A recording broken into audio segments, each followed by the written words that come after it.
Karena dunia ini fana, bukanlah abadi. Artinya dunia ini akan kita tinggalkan atau sama sekali dunia meninggalkan kita. Maka di sini saudara sekalian ada umat yang Allah Subhanahu wa Ta'ala perlu kita pahami, perlu kita introspeksi, perlu kita evaluasi bahwa kehidupan di dunia ini hanya kehidupan sementara. Begitu juga dengan diri kita. Kehadiran kita di muka bumi ini hanya sementara. Pada akhirnya kita akan kembali kepada Allah Subhanahu wa Ta'ala. Saudara sekalian dirahmati Allah Subhanahu wa Ta'ala, hari akhirat ini merupakan iman yang kelima. Sebagai orang-orang yang beriman, pasti yakin dan percaya bahwa kiamat itu pasti akan terjadi. Namun sering terjadi diskusi, sering terjadi perbedaan cara pandang mengenai hari kiamat tersebut. Padahal sesungguhnya ini sudah terjadi di zaman Rasulullah. Contohnya dalam surah An-Naml yang sudah pakai bacakan tadi, Bismillahirrahmanirrahim, amma yatasaalun. Kebanyakan mereka itu saling bertanya, saling berdiskusi, saling mengklaim. Apa yang mereka diskusikan, apa yang selalu mereka tanyakan, apa yang selalu mereka klaimkan? Anil nabail azim. Kabar yang sangat luar biasa, kabar yang sangat dahsyat sekali, kabar yang sangat besar. Tafsirkan oleh para ahli ulama, tafsir khususnya nabail azim itu maknanya adalah hari kiamat. Akhirnya di zaman Rasul sudah terjadi. Banyak para sahabat yang selalu berdiskusi, yang selalu menanyakan tentang kapan hari kiamat itu terjadi. Bahkan berbeda pendapat. Si A mengatakan hari kiamat terjadi ini, si A mengatakan hari kiamat terjadi ketika ini. Padahal sejatinya saudara sekalian, kapan hari terjadinya kiamat ini hak Allah Ta'ala, mutlak hak Allah Ta'ala. Jangankan kita, Nabi Muhammad saja sebagai utusan Allah Subhanahu wa Ta'ala tidak diberi oleh Allah pengetahuan tentang hari kiamat itu terjadi. Resikonya adalah sangat ironis rasanya kalau kita berkutat mabuk berdiskusi tentang hari kiamat kapan terjadi. Tapi kosong daripada inti yang perlu kita gapai, yang perlu kita bawa menuju hari kiamat itu. Karena barangnya pasti. Kalau barang sudah pasti, kita tak perlu lagi diskusi, tak perlu lagi sibuk mendiskusikan ini, tak perlu. Tapi yang perlu kita sibukkan bagaimana kita bisa untuk menyiapkan perkara yang pasti ini. Karena ini adalah mutlak Allah Ta'ala yang tahu. Saudara sekalian dirahmati Allah Subhanahu wa Ta'ala, kiamat itu dibagi dua. Ada namanya kiamat kecil, ada namanya kiamat besar. Kiamat kecil ini sudah terjadi saudara sekalian. Kiamat kecil ini satu di antara contohnya adalah kematian. Sudah terjadi. Sudah beberapa banyak saudara kita yang sudah meninggalkan kita. Ini namanya kiamat kecil, kematian. Banyak lagi tanda-tanda lain tentang kiamat kecil ini sudah banyak terjadi. Tanda-tandanya perzinahan merajalela. Orang melakukan perzinahan sekarang di tempat-tempat publik.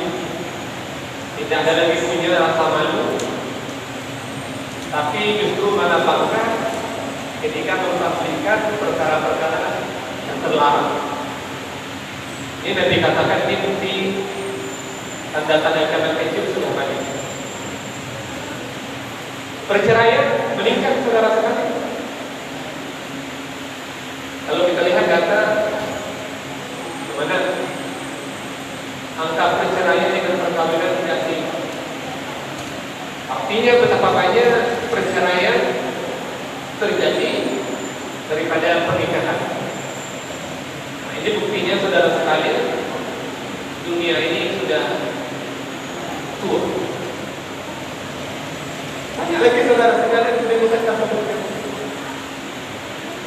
Oleh karena itu saudara sekalian yang dirahmati oleh Allah Subhanahu wa taala, perlu kita pahami bahwa karena tanda kiamat ini sudah banyak muncul, terutama tanda hari kiamat kecil, maka perlu kita persiapkan.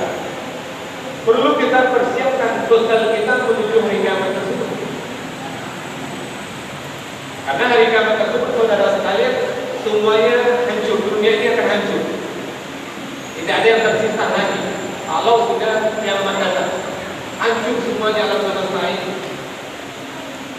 Makanya menjelang alam semesta ini hancur, disinilah kita mesti berlomba-lomba untuk mendepositkan kebaikan amal soleh sebagai.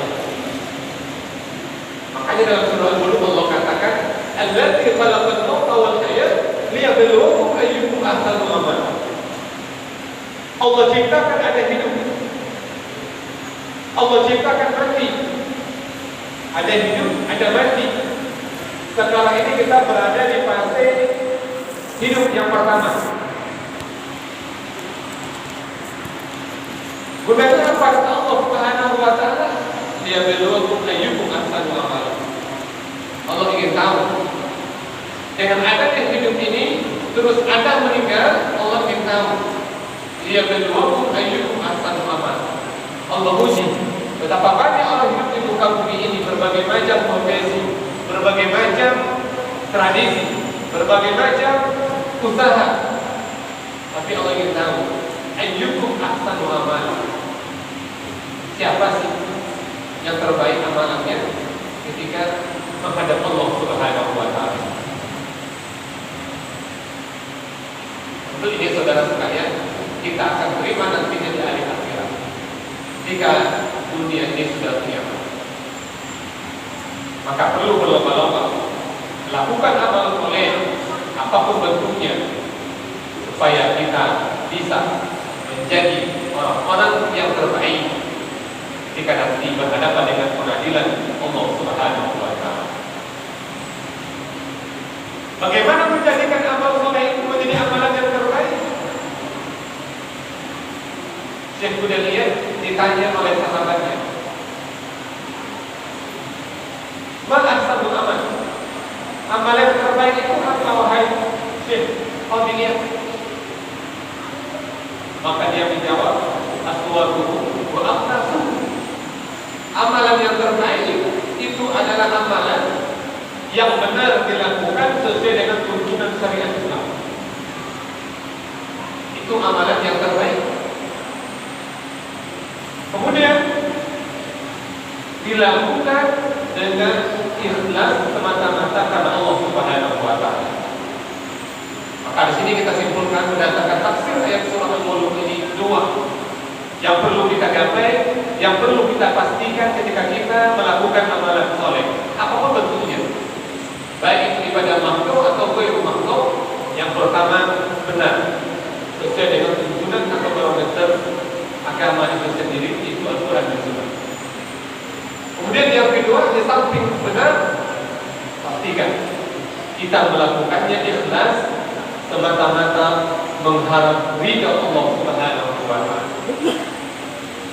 Maka disinilah saudara sekalian yang akan mampu menjadikan amalan kita terbaik di hadapan Allah Subhanahu wa taala. Saudara sekalian dirahmati oleh Allah Subhanahu wa taala. Yang kedua, kiamat besar. Inilah sekarang yang kita menunggunya. Yang di sini terjadi bahkan perdebatan, terjadi diskusi, klaim-klaim tentang kiamat besar ini.